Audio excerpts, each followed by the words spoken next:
Assalamualaikum warahmatullahi wabarakatuh. Bagaimana gambarnya anak-anak kelas 1? Alhamdulillah, luar biasa, tetap semangat, Allahu Akbar. Anak-anak yang solih-solihah, hari ini kita akan belajar tentang adab mandi dan berpakaian. Apa saja yang akan kita pelajari? Yang pertama, adab ke kamar mandi dan mandi. Yang kedua, adab berpakaian. Sebelum kita mulai, mari bersama-sama kita baca basmalah. Bismillahirrahmanirrahim. Semoga dengan bacaan basmalah tadi memperlancar pembelajaran kita pada hari ini.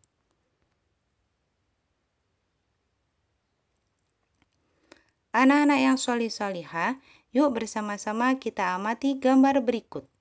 Yang pertama, terdapat seorang anak yang hendak pergi ke kamar mandi.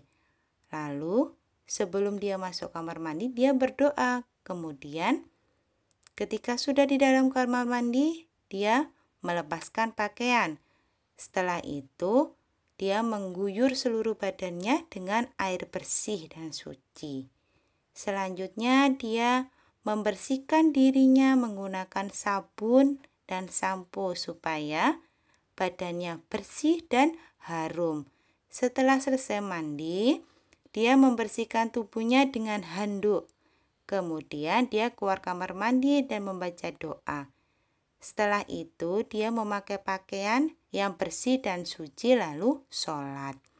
Dari gambar tersebut dapat kita simpulkan bahwasanya di dalam Islam ketika kita akan mandi, ketika kita akan berpakaian, semuanya ada tata caranya, ada adabnya.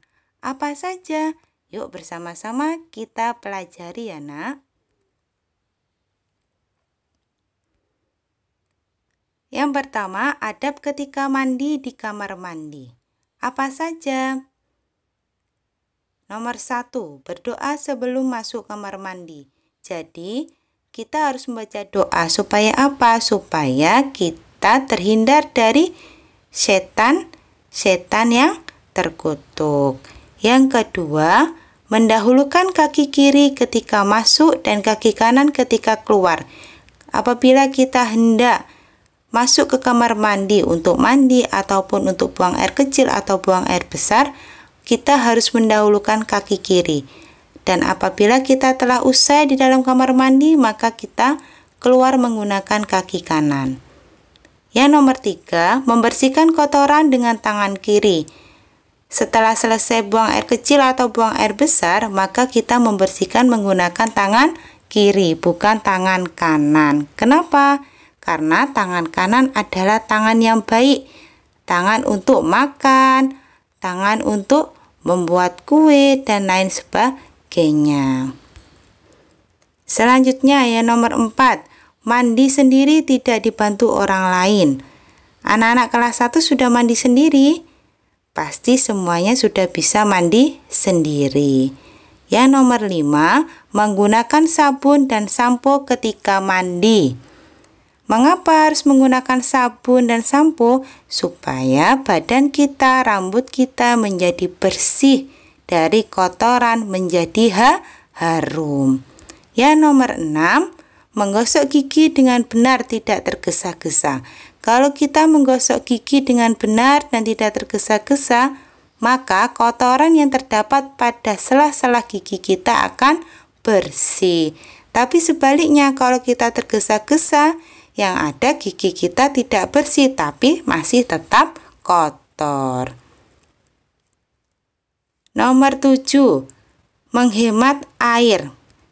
Kita harus bisa menghemat air. Kita gunakan air secukupnya, tidak boleh berlebih-lebih. Apabila bak kamar mandi sudah penuh, maka segera kita matikan. Nomor 8, tidak membawa mainan ke kamar mandi. Kita tidak boleh berlama-lama di dalam kamar mandi, apalagi bermain-main di dalam kamar mandi. Nomor 9, tidak berbicara, bernyanyi, menjawab salam, atau membaca Al-Quran di kamar mandi. Tidak boleh anak ya, sholawatan juga tidak boleh. Karena kamar mandi bukan tempat untuk bernyanyi membaca Al-Quran, tapi kamar mandi tempat untuk mandi, buang kotoran seperti buang air kecil ataupun buang air besar. Selanjutnya yang nomor 10, tidak membuang sampah di kamar mandi. Kenapa tidak boleh? Supaya kamar mandi kita tidak kotor, tetap bersih. Dan apa? Selokan buat membuang air juga tidak terbuntu. Nomor 11, tidak menghadap atau membelakangi kiblat ketika buang air. Jadi, kalau kita punya kamar mandi, hendaknya toiletnya tidak menghadap kiblat atau membelakangi kiblat. Menghadapnya kalau bisa, kalau tidak ke selatan ya ke utara. Seperti itu ya nak. Ini adalah beberapa cara adab ketika mandi. Bagaimana doanya sebelum masuk kamar mandi? Yaitu doanya, yuk bersama-sama kita tirukan. Bismillahirrahmanirrahim. Allahumma inni a'udzubika minal khubuthi wal khaba'ith. Artinya, ya Allah, sesungguhnya aku berlindung kepadamu dari gangguan setan yang laki-laki dan setan perempuan. Kemudian bagaimana doanya keluar kamar mandi? Tirukan bersama-sama ya nak. Bismillahirrahmanirrahim. Ghufranak alhamdulillahilladzi azhaba 'annil adza wa 'afani. Yang artinya, aku memohon ampunanmu, segala puji bagi Allah yang telah menghilangkan bahaya daripadaku dan menyehatkanku. Anak-anak yang sholih-sholihah, jangan lupa untuk belajar membaca dan menghafal doa sebelum masuk kamar mandi dan doa setelah keluar kamar mandi. Kalau sudah hafal, jangan lupa dipraktekkan ya nak dalam kehidupan kalian sehari-hari. Minta tolong bantuan ayah, bunda dalam membaca dan menghafal doa-doa tersebut. Selanjutnya, adab memakai pakaian. Apa saja? Yuk bersama-sama kita perhatikan. Nomor 1, hendaknya diawali dengan berdoa terlebih dahulu. Jadi sebelum kita menggunakan baju, kita hendaknya berdoa terlebih dahulu. Yang kedua, memakai pakaian yang bersih dan rapi. Jadi pakaian yang kita pakai bukan pakaian yang sudah kotor kita pakai lagi. Tidak, tapi pakaian yang bersih dan rapi. Yang nomor 3, memakai pakaian yang sesuai ukuran tubuh. Bajunya kakaknya besar dipakai oleh adiknya, akhirnya kebesaran, itu tidak bagus. Kalau kecil pakai pakaiannya juga ukuran kecil, kalau orangnya besar pakaiannya juga ukurannya besar. Jadi disesuaikan dengan ukuran tubuh.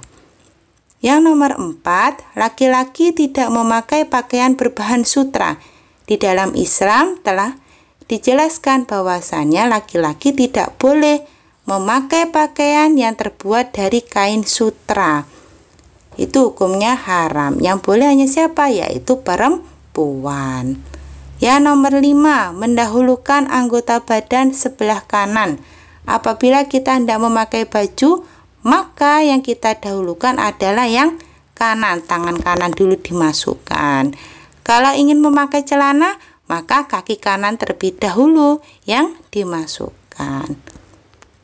Nomor 6, laki-laki memakai pakaian laki-laki dan perempuan memakai pakaian perempuan. Tidak boleh tertukar ya nak, laki-laki memakai pakaian yang menyerupai perempuan. Begitu pula sebaliknya, itu tidak boleh. Laki-laki harus berpakaian laki-laki seperti baju koko. Kemudian apalagi berkopiah. Kalau perempuan berjilbab, berjubah. Nah, seperti itu.